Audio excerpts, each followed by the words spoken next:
जी, documentary आई है हम्म, गुरु गोबिंद सिंह जी, उनका जो ज़फ़रनामा है हम्म, उसके ऊपर लोग किसी नई नई की डॉक्यूमेंट्री बनाई है, तफसील बताएंगे ना कि क्या हाँ था, क्या ठीक है। वाक़या हुआ सर, क्यों उन्होंने लिखा, हम्म, क्या वजह थी, सारी चीज़ें तो वो समझ में आएंगी अब। क्योंकि हमने सतेंद्र सरताज जी ने जो गाया हुआ है फारसी में वो भी सुना था, और भाई महल सिंह वाला भी हमने जो पंजाबी में है पंजाबी वो का भी है वो किया भी था। किया था। तो अब देखते हैं हम्म, इसमें क्या बताते हैं। कोई नई चीज़ शायद पता चले। हम्म, ਕੀ ਤੁਸੀਂ ਜਾਣਦੇ ਹੋ ਕਿ ਔਰੰਗਜ਼ੇਬ ਪਰਜਾ ਦਾ ਭਲਾ ਸੋਚਣ ਵਾਲਾ ਇੱਕ ਦਿਆਲੂ ਇਮਾਨਦਾਰ ਤੇ ਬਹਾਦਰ ਬਾਦਸ਼ਾਹ ਸੀ। ਕੀ ਚਮਕੌਰ ਦੀ ਗੜੀ 'ਚ ਘੇਰਾ ਪਾਉਣ ਵਾਲੀ ਫੌਜ ਦੀ ਗਿਣਤੀ 10 ਲੱਖ ਨਹੀਂ ਸੀ? ਚਮਕੌਰ ਦੀ ਜੰਗ 'ਚ ਹੋਈਆਂ ਸ਼ਹੀਦੀਆਂ ਤੋਂ ਬਾਅਦ ਗੁਰੂ ਗੋਬਿੰਦ ਸਿੰਘ ਜੀ ਨੂੰ ਕਿਹੜੀ ਗੱਲ ਦਾ ਬੜਾ ਵੱਡਾ ਅਫਸੋਸ ਸੀ? ਮੁਸਲਮਾਨ ਸਮਾਜ 786 ਅੰਕ ਨੂੰ ਆਪਣੇ ਧਾਰਮਿਕ ਚਿੰਨ੍ਹ ਤਰ੍ਹਾਂ ਕਿਉਂ ਮੰਨਦੇ ਹਨ? ਹਾਂਜੀ, ਸਤਿ ਸ਼੍ਰੀ ਅਕਾਲ ਗੇਮ ਚੇਂਜਰਸ ਸਕਸੈਸ ਦਾ ਰਾਹ ਚੈਨਲ ਤੇ ਆਪ ਸਭ ਦਾ ਜੀ ਆਇਆਂ ਨੂੰ। ਉਹ ਜਗ੍ਹਾ ਜਿੱਥੇ ਸਿੱਖ ਕਮਿਊਨਿਟੀ ਇਨਸਪਾਇਰ ਹੋਣ ਲਈ ਆਉਂਦੀ। ਹਾਂਜੀ, ਅੱਜ ਗੱਲ ਕਰਾਂਗੇ ਕਿ ਇਹੋ ਜਿਹੇ ਇਤਿਹਾਸਿਕ ਖੱਤ ਦੀ ਜਿਸ ਨੂੰ ਪੜ੍ਹਨ ਤੋਂ ਬਾਅਦ ਪੂਰੇ ਭਾਰਤ ਤੇ ਆਪਣੇ ਜ਼ੁਲਮ ਦੀ ਇੰਤਹਾ ਕਰਨ ਵਾਲਾ ਜ਼ਾਲਮ ਬਾਦਸ਼ਾਹ ਔਰੰਗਜ਼ੇਬ ਅਪਰਾਧ ਬੋਧ ਨਾਲ ਹੀ ਝੁਰ ਕੇ ਮਰ ਗਿਆ ਸੀ। ਇਹ ਖੱਤ ਸ਼੍ਰੀ ਦਸਮ ਗ੍ਰੰਥ ਸਾਹਿਬ ਵਿੱਚ ਜਫਰਨਾਮੇ ਦੇ ਨਾਮ ਨਾਲ ਦਰਜ ਹੈ, ਜੋ ਗੁਰੂ ਗੋਬਿੰਦ ਸਿੰਘ ਜੀ ਨੇ ਔਰੰਗਜ਼ੇਬ ਨੂੰ ਲਿਖਿਆ ਸੀ। ਜਫਰਨਾਮਾ ਸ਼ਬਦ ਦਾ ਅਰਥ ਹੈ ਫਤਿਹ ਦੀ ਚਿੱਠੀ। ਇਸ ਖੱਤ ਤੋਂ ਪਤਾ ਲੱਗਦਾ ਹੈ ਕਿ ਕਲਮ 'ਚ ਕਿੰਨੀ ਤਾਕਤ ਹੁੰਦੀ ਹੈ। ਜੋ ਕੰਮ ਦੁਨੀਆ ਦੀ ਕੋਈ ਤਲਵਾਰ ਨਹੀਂ ਕਰ ਸਕੀ ਸੀ, ਉਹ ਕੰਮ ਗੁਰੂ ਗੋਬਿੰਦ ਸਿੰਘ ਜੀ ਨੇ ਆਪਣੀ ਕਲਮ ਨਾਲ ਕਰ ਦਿਖਾਇਆ ਸੀ। ਜਫਰਨਾਮਾ, ਇਹ ਨਾਂ ਤਾਂ ਆਪਾਂ ਸਭ ਨੇ ਸੁਣਿਆ ਹੈ, ਪਰ ਬੜਾ ਜ਼ਰੂਰੀ ਦਸਤਾਵੇਜ਼ ਹੋਣ ਤੋਂ ਬਾਅਦ ਵੀ ਬਹੁਤ ਘੱਟ ਸੰਗਤਾਂ ਨੂੰ ਇਸ ਬਾਰੇ ਜਾਣਕਾਰੀ ਹੈ। ਇਸ ਦਾ ਜੋ ਮੇਨ ਕਾਰਨ ਮੈਂ ਆਬਜ਼ਰਵ ਕੀਤਾ ਉਹ ਇਹ ਹੈ ਕਿ ਇਹ ਖੱਤ ਮੂਲ ਰੂਪ ਨਾਲ ਫਾਰਸੀ ਭਾਸ਼ਾ ਵਿੱਚ ਲਿਖਿਆ ਹੋਇਆ ਹੈ, ਤੇ ਜਿਹੜੇ YouTube ਵੀਡੀਓਜ਼ ਇਸ ਦੀ ਕਥਾ ਸੁਣਾਉਂਦੇ ਹਨ ਉਹ 3 ਘੰਟੇ ਤੋਂ ਲੈ ਕੇ 8-9 ਘੰਟੇ ਤੱਕ ਲੰਬੇ ਹਨ। ਹੁਣ ਲਗਭਗ 3 ਮੂਵੀਜ਼ ਜਿੰਨਾ ਟਾਈਮ ਕਿਸੇ ਕਥਾਵਾਚਕ ਨੂੰ ਲਗਾਤਾਰ ਸੁਣਨਾ ਇਹ ਅੱਜ ਦੇ ਸਮੇਂ ਦੇ ਹਿਸਾਬ ਨਾਲ ਬੜਾ ਔਖਾ ਕੰਮ ਹੈ, ਪਰ ਇਸ ਦੀ ਜਾਣਕਾਰੀ ਆਮ ਸੰਗਤਾਂ ਨੂੰ ਹੋਣਾ ਜ਼ਰੂਰੀ ਹੈ। ਇਸ ਲਈ ਇਸ ਵੀਡੀਓ ਵਿੱਚ ਜਫਰਨਾਮਾ ਸਾਹਿਬ ਦੀ ਇੰਟਰਸਟਿੰਗ ਸਮਰੀ ਮੈਂ ਤੁਹਾਡੇ ਲਈ ਲੈ ਕੇ ਆਇਆ ਹਾਂ। ਸਮਰੀ ਹੈ। ਪਰ ਅੱਗੇ ਵਧਣ ਤੋਂ ਪਹਿਲਾਂ ਚੈਨਲ ਨੂੰ ਸਬਸਕ੍ਰਾਈਬ ਕਰਕੇ ਬੈਲ ਆਈਕਨ ਜ਼ਰੂਰ ਪ੍ਰੈਸ ਕਰ ਦਿਓ, ਕਿਉਂਕਿ ਇਤਿਹਾਸ ਨਾਲ ਹੀ ਹੈ ਸਾਡੀ ਪਛਾਣ। ਇਤਿਹਾਸ ਨੂੰ ਜਾਣਨਾ ਬਹੁਤ ਜ਼ਰੂਰੀ ਹੈ। ਇਹ ਖਤਮ ਦਸਮ ਪਾਤਸ਼ਾਹ ਸ੍ਰੀ ਗੁਰੂ ਗੋਬਿੰਦ ਸਿੰਘ ਜੀ ਨੇ ਚਮਕੌਰ ਦੀ ਜੰਗ ਤੋਂ ਬਾਅਦ ਦੀਨਾ ਕੰਗੜ ਦੇ ਇਲਾਕੇ 'ਚ ਭਾਈ ਦੇਸਾ ਸਿੰਘ ਜੀ ਦੇ ਚੁਬਾਰੇ 'ਚ ਬੈਠ ਕੇ ਲਿਖਿਆ ਸੀ, ਤੇ ਭਾਈ ਦਇਆ ਸਿੰਘ ਜੀ ਤੇ ਭਾਈ ਤਰਨ ਸਿੰਘ ਜੀ ਇਸ ਨੂੰ ਲੈ ਕੇ ਔਰੰਗਜ਼ੇਬ ਦੇ ਦਰਬਾਰ ਵਿੱਚ ਗਏ ਸਨ। ਜਫਰਨਾਮੇ ਵਿੱਚ 11 ਉਸਤਤਾਂ ਹਨ। ਇਸ ਦੇ ਪਹਿਲੇ ਵਰਕੇ ਤੇ 9 ਸ਼ੇਅਰ ਤੇ ਅਗਲੇ 4 ਵਰਕਿਆਂ ਤੇ 21-21 ਸ਼ੇਅਰ ਹਨ।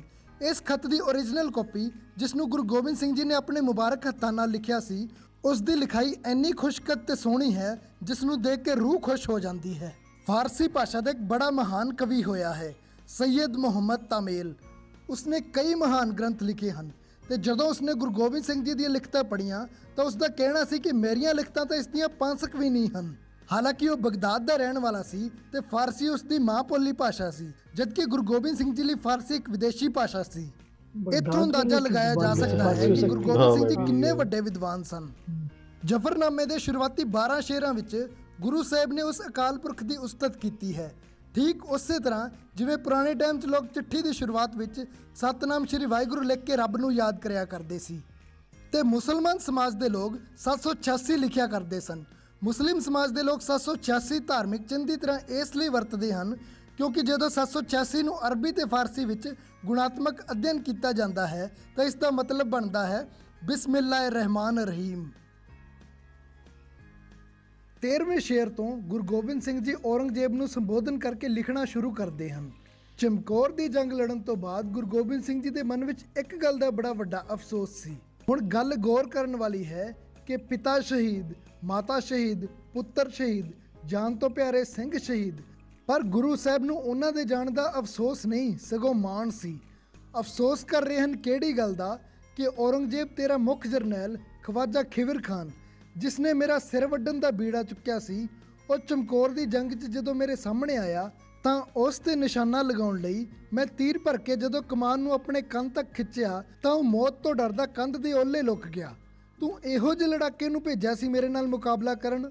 ਮੈਂ ਚਾਹੁੰਦਾ ਤਾਂ ਇੱਕ ਪਲ ਵਿੱਚ ਉਸ ਨੂੰ ਸੋਧ ਸਕਦਾ ਸੀ, ਪਰ ਇਹੋ ਜਿਹੇ ਡਰਪੋਕ ਤੇ ਤੀਰ ਖਰਾਬ ਕਰਨ ਦੀ ਮੇਰੀ ਆਤਮਾ ਨੇ ਇਜਾਜ਼ਤ ਹੀ ਨਹੀਂ ਦਿੱਤੀ। ਕਾਸ਼ ਤੂੰ ਕਿਸੇ ਸੂਰਮੇ ਨੂੰ ਮੁਕਾਬਲਾ ਕਰਨ ਲਈ ਭੇਜਿਆ ਹੁੰਦਾ। ਇੱਕ ਹੈਰਾਨੀਜਨਕ ਫੈਕਟ ਤੁਹਾਨੂੰ ਦੱਸਾਂ ਤਾਂ ਕਿਸੇ ਵੀ ਕਮਾਨ ਦੀ ਪਾਵਰ ਉਸ ਦੇ ਖਿੱਚ ਦੇ ਪ੍ਰੈਸ਼ਰ ਤੋਂ ਨਾਪੀ ਜਾਂਦੀ ਹੈ। ਅੱਜ ਦੇ ਸਮੇਂ ਆਰਚਰੀ ਦੇ ਜਿਹੜੇ ਓਲੰਪਿਕ ਲੈਵਲ ਦੇ ਮੁਕਾਬਲੇ ਹੁੰਦੇ ਹਨ, ਜਿੱਥੇ ਵਰਲਡ ਦੇ ਬੈਸਟ ਤੀਰਅੰਦਾਜ਼ ਪਹੁੰਚਦੇ ਹਨ, ਉੱਥੇ ਔਨ ਐਨ ਐਵਰੇਜ ਲਗਭਗ 190 ਪਾਉਂਡ ਦੀ ਕਮਾਨਾਂ ਦੀ ਵਰਤੋਂ ਕੀਤੀ ਜਾਂਦੀ ਹੈ ਤੇ ਜਿਹੜੇ ਗੁਰੂ ਗੋਬਿੰਦ ਸਿੰਘ ਜੀ ਦੇ ਕਮਾਨ ਅੱਜ ਪੰਥ ਨੇ ਸੰਭਾਲ ਕੇ ਰੱਖੇ ਹਨ, ਰਿਸਰਚ ਤੋਂ ਪਤਾ ਲੱਗਿਆ ਹੈ ਕਿ ਉਹਨਾਂ ਕਮਾਨਾਂ ਦੀ ਖਿੱਚ 496 ਪਾਉਂਡ ਤੋਂ ਵੀ ਵੱਧ ਹੈ। ਹੁਣ ਤੁਸੀਂ ਆਪੇ ਹਿਸਾਬ ਲਗਾ ਸਕਦੇ ਹੋ ਕਿ ਕਿੰਨਾ ਬਲ ਹੋਊਗਾ ਸਾਡੇ ਗੁਰੂ ਸਾਹਿਬ ਦੀਆਂ ਬਾਹਾਂ 'ਚ। ਜੇ ਮੈਂ ਤੁਹਾਨੂੰ ਕਹਾਂ ਕਿ ਚਮਕੌਰ ਦੀ ਗੜੀ 'ਚ ਘੇਰਾ ਪਾਉਣ ਵਾਲੀ ਫੌਜ ਦੀ ਗਿਣਤੀ 10 ਲੱਖ ਨਹੀਂ ਸੀ ਤਾਂ ਤੁਸੀਂ ਸ਼ਾਇਦ ਵਿਸ਼ਵਾਸ ਨਹੀਂ ਕਰੋਗੇ, ਪਰ ਬਚਪਨ ਤੋਂ ਹੀ ਪੜ੍ਹਦੇ ਸੁਣਦੇ ਆ ਰਹੇ ਇਸ ਗੱਲ ਦੇ ਇਤਿਹਾਸ ਵਿੱਚ ਕਿਤੇ ਵੀ ਕੋਈ ਪ੍ਰਮਾਣ ਨਹੀਂ ਮਿਲਦੇ। ਇਹ 10 ਲੱਖ ਵਾਲੀ ਗੱਲ ਜ਼ਫਰਨਾਮੇ ਨੂੰ ਹੀ ਆਧਾਰ ਮੰਨ ਕੇ ਕਹੀ ਜਾਂਦੀ ਹੈ, ਪਰ ਆਓ ਦੇਖਦੇ ਹਾਂ ਕਿ ਗੁਰੂ ਸਾਹਿਬ ਨੇ ਇਸ ਬਾਰੇ ਵਿੱਚ ਕੀ ਲਿਖਿਆ ਹੈ। ਗਰ ਸਿਨਹਾ ਕੇ ਕਾਰੇ ਕੁਨਦ ਚਹਿਲ ਨਰ ਬਾ ਦੈਲ ਅਕਬਰ ਆਇਦ ਬਰੋ ਬੇਖਬਰ। ਇਹ ਉਹੀ ਸ਼ੇਰ ਹੈ ਜਿਸ ਦੇ ਆਧਾਰ ਤੇ 10 ਲੱਖ ਵਾਲੀ ਗੱਲ ਕਹੀ ਜਾਂਦੀ ਹੈ। ਇਸ ਸ਼ੇਰ ਦੀ ਟਰਾਂਸਲੇਸ਼ਨ ਕਰਦਿਆਂ ਅੱਜ ਤੱਕ ਸਾਡੇ ਵਿਦਵਾਨ ਗਲਤੀ ਕਰਦੇ ਆ ਰਹੇ ਸਨ, ਪਰ ਨਵੀਨਤਮ ਖੋਜਾਂ ਅਨੁਸਾਰ ਇਹ ਦੈਲਕ ਸ਼ਬਦ ਦਾ ਅਰਥ 10 ਲੱਖ ਨਹੀਂ ਹੈ।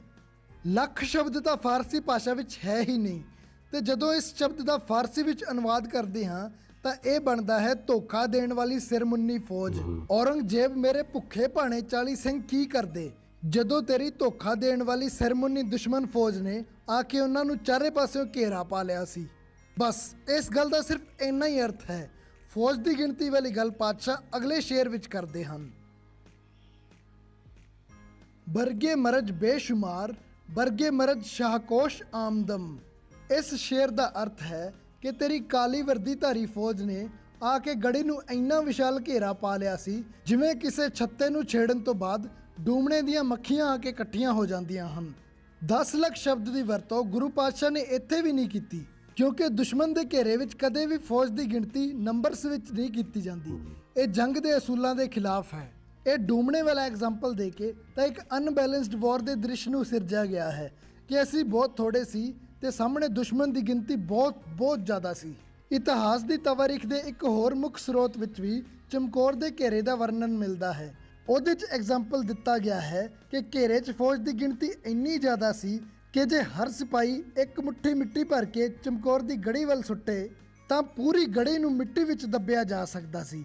ਗਿਣਤੀ ਦਾ ਇੱਥੇ ਵੀ ਕੋਈ ਜ਼ਿਕਰ ਨਹੀਂ ਕੀਤਾ ਗਿਆ। ਹੋ ਸਕਦਾ ਹੈ ਕਿ ਘੇਰੇ ਵਿੱਚ ਫੌਜ ਦੀ ਗਿਣਤੀ 10 ਲੱਖ ਤੋਂ ਵੀ ਕਿਤੇ ਵੱਧ ਹੋਵੇ, ਪਰ ਇਹ 10 ਲੱਖ ਦੀ ਗਿਣਤੀ ਵਾਲੀ ਗੱਲ ਬਿਲਕੁਲ ਗਲਤ ਹੈ। ਜ਼ਫਰਨਾਮਾ ਸ਼੍ਰੀ ਦਸਮ ਗ੍ਰੰਥ ਸਾਹਿਬ ਜੀ ਦੀ ਬਾਣੀ ਹੈ। ਇਸ ਤੇ ਕਿੰਤੂ ਕਰਨ ਦਾ ਇੱਕ ਵੱਡਾ ਕਾਰਨ ਇਹ ਦੱਸਿਆ ਜਾਂਦਾ ਹੈ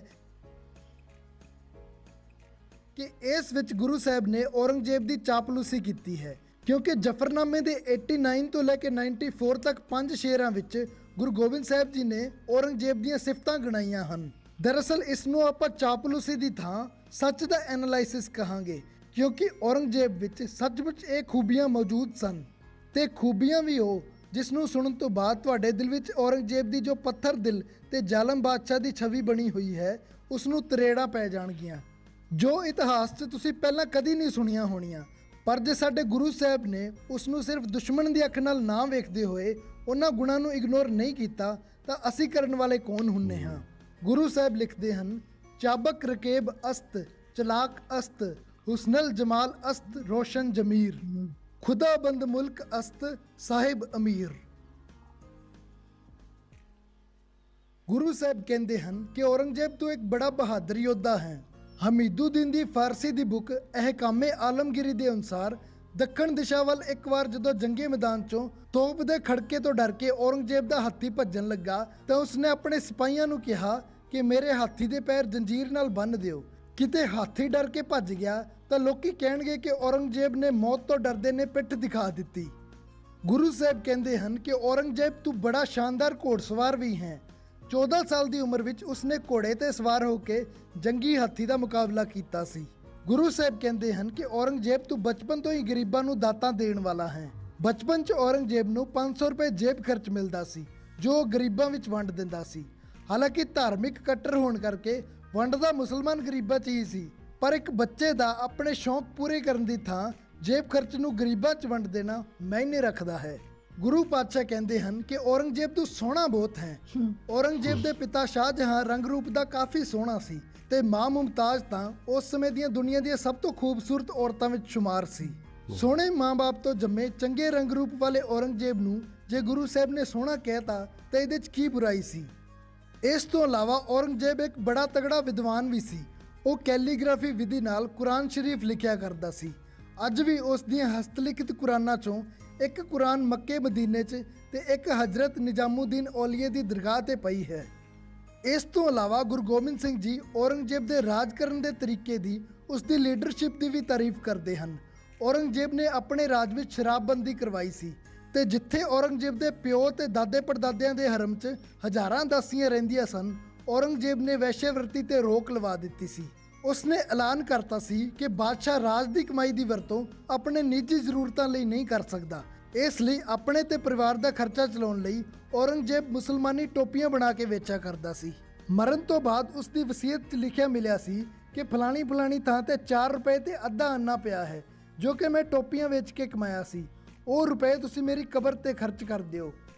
ਰਾਜ ਦੇ ਪੈਸਿਆਂ 'ਚੋਂ ਮੇਰੀ ਕਬਰ ਤੇ ਖਰਚਾ ਨਾ ਕਰਿਓ ਤੇ ਮੇਰੀਆਂ ਲਿਖੀਆਂ ਕੁਰਾਨ ਸ਼ਰੀਫ ਵੇਚ ਕੇ ਜੋ ਕਮਾਈ ਹੋਵੇ ਉਹ ਗਰੀਬਾਂ ਵਿੱਚ ਵੰਡ ਦਿਓ। ਸੱਚੇ ਮੁਸਲਮਾਨ ਨੂੰ ਇਹ ਗੱਲ ਨਹੀਂ ਸ਼ੋਭਦੀ ਕਿ ਉਹ ਕੁਰਾਨ ਸ਼ਰੀਫ ਵੇਚ ਕੇ ਕਮਾਈ ਕਰੇ। ਇਹ ਤਾਂ ਸੀ ਉਸ ਦੀਆਂ ਸਿਫਤਾਂ। ਗੁਰੂ ਪਾਤਸ਼ਾਹ ਫਰਮਾਉਂਦੇ ਹਨ ਕਿ ਔਰੰਗਜ਼ੇਬ, ਹੁਣ ਮੈਂ ਤੈਨੂੰ ਦੱਸਦਾ ਹਾਂ ਕਿ ਖਰਾਬੀ ਕਿੱਥੇ ਹੈ। ਕਿਸੇ ਵੀ ਚੀਜ਼ ਦੀ ਅਤੀ ਹਮੇਸ਼ਾ ਹੀ ਮਾੜੀ ਹੁੰਦੀ ਹੈ ਤੇ ਤੇਰੀ ਆਪਣੇ ਧਰਮ ਦੀ ਹੱਦ ਤੋਂ ਵੱਧ ਕੱਟੜਤਾ ਨੇ ਹੀ ਤੇਰਾ ਬੇੜਾ ਗਰਕ ਕੀਤਾ ਹੈ, ਤੈਨੂੰ ਹਥਿਆਰਾਂ ਤੇ ਜ਼ਾਲਮ ਬਣਾਤਾ ਹੈ। ਇਸ ਕੱਟੜਤਾ ਨਾਲ ਹੀ ਤੂੰ ਆਪਣੇ ਧਰਮ ਨੂੰ ਵੀ ਕਲੰਕਿਤ ਕਰ ਰਿਹਾ ਹੈ। ਨਾ ਤੈਨੂੰ ਕੁਰਾਨ ਤੇ ਯਕੀਨ ਹੈ ਤੇ ਨਾ ਇਸਲਾਮ ਤੇ। ਔਰੰਗਜ਼ੇਬ ਸਿਰਫ ਸੁੰਨੀ ਸਮਾਜ ਨੂੰ ਹੀ ਮੁਸਲਮਾਨ ਮੰਨਦਾ ਸੀ। ਉਸਨੇ ਸਿੱਖਾਂ ਤੇ ਹਿੰਦੂਆਂ ਦੇ ਨਾਲ ਸ਼ੀਆ, ਖੋਜਾ ਤੇ ਗੋਰਾ ਮੁਸਲਮਾਨਾਂ ਤੇ ਵੀ ਬੇਇੰਤਹਾ ਜ਼ੁਲਮ ਕੀਤੇ ਸੀ। ਉਸਨੇ ਰਾਜ ਹਥਿਆਉਣ ਲਈ ਆਪਣੇ ਭਰਾਵਾਂ, ਭਤੀਜਿਆਂ, ਆਪਣੇ ਜੀਜੇ ਤੇ ਆਪਣੇ ਭਾਣਜਿਆਂ ਤੱਕ ਨੂੰ ਕਤਲ ਕਰਵਾਤਾ ਸੀ ਤੇ ਆਪਣੇ ਪਿਤਾ ਸ਼ਾਹਜਹਾਂ ਨੂੰ ਲਾਲ ਕਿਲੇ ਵਿੱਚ ਕੈਦ ਕਰਤਾ ਸੀ, ਜਿੱਥੇ ਉਹਨੂੰ ਹਰ ਰੋਜ਼ ਸਿਰਫ ਅੱਧਾ ਪਿਆਲਾ ਪਾਣੀ ਹੀ ਪੀਣ ਨੂੰ ਦਿੱਤਾ ਜਾਂਦਾ ਸੀ। ਜੇਲ੍ਹ 'ਚ ਖਾਲੀ ਬੈਠਾ ਸ਼ਾਹਜਹਾਂ ਕੁਝ ਨਾ ਕੁਝ ਲਿਖਦਾ ਰਹਿੰਦਾ ਸੀ ਤੇ ਇੱਕ ਦਿਨ ਉਸਨੇ ਇਹ ਪਾਣੀ ਸ਼ਾਹੀ ਘੋਲਣ ਲਈ ਵਰਤ ਲਿਆ ਤੇ ਜਦੋਂ ਉਸਨੇ ਜੂਨ ਦੀ ਤਪਦੀ ਦੁਪਹਿਰ 'ਚ ਪੀਣ ਲਈ ਹੋਰ ਪਾਣੀ ਮੰਗਿਆ ਤਾਂ ਔਰੰਗਜ਼ੇਬ ਨੇ ਕਿਹਾ ਸੀ ਕਿ ਭਾਵੇਂ ਤਨ ਦੀ ਪਿਆਸ ਬੁਝਾ ਲੈ ਤੇ ਭਾਵੇਂ ਲਿਖ ਕੇ ਮਨ ਦੀ, ਪਾਣੀ ਤਾਂ ਤੈਨੂੰ ਇੰਨਾ ਹੀ ਮਿਲੂਗਾ। ਗੁਰੂ ਸਾਹਿਬ ਅੱਗੇ ਫਰਮਾਉਂਦੇ ਹਨ ਕਿ ਔਰੰਗਜ਼ੇਬ, ਤੂੰ ਸਮਝਦਾ ਨਹੀਂ, ਕਾਲੀ ਕਰਨਾ ਸ਼ੈਤਾਨ ਦਾ ਕੰਮ ਹੁੰਦਾ ਹੈ। ਮੈਂ ਤੇਰੇ ਨਾਲ ਲੜਨਾ ਨਹੀਂ ਸੀ ਚਾਹੁੰਦਾ, ਪਰ ਤੂੰ ਮਜ਼ਲੂਮਾਂ ਤੇ ਜ਼ੁਲਮਾਂ ਦੀ ਹੱਦ ਹੀ ਤੋੜਤੀ ਤਾਂ ਮੈਨੂੰ ਮਜਬੂਰੀ ਵਿੱਚ ਹਥਿਆਰ ਚੁੱਕਣੇ ਪਏ। ਔਰੰਗਜ਼ੇਬ ਜਦੋਂ ਤੱਕ ਸਵੇਰ ਤੋਂ ਲੈ ਕੇ ਹਿੰਦੂਆਂ ਦੇ 1.25 ਮਣ ਜਨੇਊ ਲਹਾ ਕੇ ਉਹਨਾਂ ਨੂੰ ਮੁਸਲਮਾਨ ਨਹੀਂ ਬਣਾ ਦਿੰਦਾ ਸੀ, ਉਦੋਂ ਤੱਕ ਪਾਣੀ ਦਾ ਘੁੱਟ ਨਹੀਂ ਭਰਦਾ ਸੀ। ਪੂਰੇ ਭਾਰਤ 'ਚ ਰਾਜ ਕਰਨ ਵਾਲੇ ਇਸ ਜ਼ਾਲਮ ਤੇ ਤਾਨਾਸ਼ਾਹ ਬਾਦਸ਼ਾਹ ਦੇ ਸਾਹਮਣੇ ਕੋਈ ਉੱਚੀ ਆਵਾਜ਼ 'ਚ ਗੱਲ ਨਹੀਂ ਕਰਦਾ ਸੀ। ਸੋ ਉਸ ਨੂੰ ਲੱਗ ਰਿਹਾ ਸੀ ਕਿ ਮੈਂ ਜੋ ਕਰ ਰਿਹਾ ਹਾਂ ਠੀਕ ਕਰ ਰਿਹਾ ਹਾਂ। ਪਹਿਲੀ ਵਾਰ ਇਸ ਖੱਤ ਰਾਹੀਂ ਗੁਰੂ ਗੋਬਿੰਦ ਸਿੰਘ ਜੀ ਨੇ ਉਸ ਨੂੰ ਆਪਣੀ ਗਲਤੀ ਦਾ ਅਹਿਸਾਸ ਕਰਾਇਆ ਸੀ ਤੇ ਇਸ ਖੱਤ ਨੂੰ ਪੜ੍ਹਨ ਤੋਂ ਬਾਅਦ ਉਸ ਨੂੰ ਆਪਣੇ ਕਰਮਾਂ ਤੇ ਪਛਤਾਵਾ ਹੋਣ ਲੱਗ ਪਿਆ ਸੀ। ਤੇ ਜਦੋਂ ਇਸ ਖੱਤ ਦਾ ਪਤਾ ਆਵਾਮ ਨੂੰ ਚੱਲਿਆ ਤਾਂ ਉਹਨਾਂ ਨੇ ਵੀ ਔਰੰਗਜ਼ੇਬ ਨੂੰ ਲਾਹਣਤਾਂ ਪਾਈਆਂ ਕਿ ਤੇਰਾ ਮਕਸਦ ਤਾਂ ਸਿੱਖਾਂ ਦੇ ਗੁਰੂ ਨੂੰ ਗ੍ਰਿਫਤਾਰ ਕਰਨਾ ਸੀ। ਇੰਨੀ ਲੱਖਾਂ ਦੀ ਗਿਣਤੀ 'ਚ ਫੌਜਾਂ ਹੋਣ ਦੇ ਬਾਅਦ ਵੀ ਤੂੰ ਉਹਨਾਂ ਨੂੰ ਗ੍ਰਿਫਤਾਰ ਨਹੀਂ ਕਰ ਪਾਇਆ ਤੇ ਤੂੰ ਛੋਟੇ ਬੱਚਿਆਂ ਨੂੰ ਸ਼ਹੀਦ ਕਰਾ ਕੇ ਇਸਲਾਮ ਨੂੰ ਕਲੰਕਿਤ ਕੀਤਾ ਹੈ ਤੇ ਤੂੰ ਫਜ਼ੂਲ ਦੀਆਂ ਜੰਗਾਂ 'ਚ ਸਾਡੇ ਆਪਣੇ ਵੀ ਲੱਖਾਂ ਪੁੱਤ ਸ਼ਹੀਦ ਕਰਾ ਦਿੱਤੇ। ਚਾਰੇ ਪਾਸਿਓਂ ਪੈਂਦੀਆਂ ਲਾਹਣਤਾਂ ਤੇ ਆਤਮਿਕ ਝੋਰੇ ਨਾਲ ਫਿਰ ਉਹ ਬਿਮਾਰ ਰਹਿਣ ਲੱਗ ਪਿਆ ਸੀ ਤੇ ਕੁਝ ਸਮੇਂ ਬਾਅਦ ਉਸ ਦੀ ਮੌਤ ਹੋ ਗਈ ਸੀ। ਉਸ ਦਾ ਪਰਿਵਾਰ ਤੇ ਉਸ ਦੇ ਬੱਚੇ ਵੀ ਉਸ ਤੋਂ ਇੰਨੇ ਦੁਖੀ ਸੀ ਕਿ ਉਹਨਾਂ 'ਚੋਂ ਕੋਈ ਵੀ ਉਸ ਦੀ ਕਬਰ ਤੇ ਮਿੱਟੀ ਪਾਉਣ ਨਹੀਂ ਆਇਆ। वीडियो पसंद आया होवे तो लाइक करके इस जानकारी ਨੂੰ ਅੱਗੇ ਵੱਧ ਤੋਂ ਵੱਧ शेयर जरूर करें। बहुत अच्छे तरीके से उन्होंने सारी बात बताई है और सफ़रनामे की भी काफ़ी हद तक तशरीह की है। इनकी भी मुझे एक चीज़ अच्छी लग रही है कि ये भी बिल्कुल बायस्ड नहीं है। हाँ। बिल्कुल इस तरह से नहीं है कि जो बस बड़े बुजुर्गों ने बता दिया वह सिर्फ वही एक बस सुनते आ रहे हैं और बस वो जैसा उन्होंने खुद भी अभी एडमिट किया है कि बहुत सारे हमारे जो जैसे हमारे मौलवी होते हैं उनके जो गुरु हैं और आगे से जो चल रहे हैं, हाँ, नहीं फिर वो उन्होंने जानने की कोशिश भी नहीं ना की।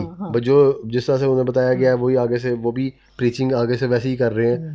अपनी तरफ से कोई उन्होंने जानकारी ना जानी है ना ऐड की है। गुरु साहब की महानता देखें, उनका जिगरा देखें कि उनके मतलब सब लोग शहीद हो चुके हैं और उसके बाद वो ये ख़त लिख रहे हैं और इतने तहम्मुल मिजाजी से लिख रहे हैं, इतने खूबसूरत तरीके से लिख रहे हैं। मतलब पहले उसकी तारीफ़ कर रहे हैं और फिर बाद में उसे कह रहे हैं कि तुमने ये ज़्यादती की है, ये जो भी तुमसे नहीं। अगर वो इस तरह ना लिखते तो उसका ज़मीर कभी उसे ना तंग करता और वो बीमार ना पड़ता। वो कहते हैं ना, इस ख़त को सुनने के बाद वो बिस्तर पे पड़ा है और उसके बाद उसकी मौत हुई है।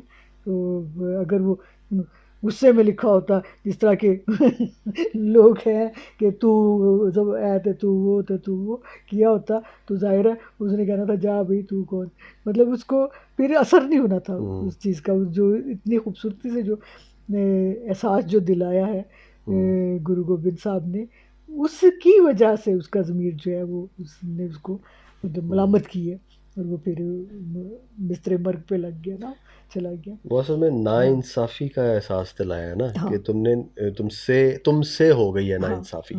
ये भी नहीं कहा कि तुमने की है, हाँ कि तुमने की नहीं है, भुलेखे में इनके होता है कि तुम्हें पता नहीं चल सका कि तुम क्या कर गए हो, और उसको वो एहसास वो यानी मलामत में ले गया कि वो असल में अपना ज़मीर जो है उसको, इंसान का कहते हैं ना कि जब ज़मीर आप अपना यानी कि उससे नहीं लड़ सकते, वही आपको फिर यानी कि जो है वो जीने नहीं देता फिर उसके बाद।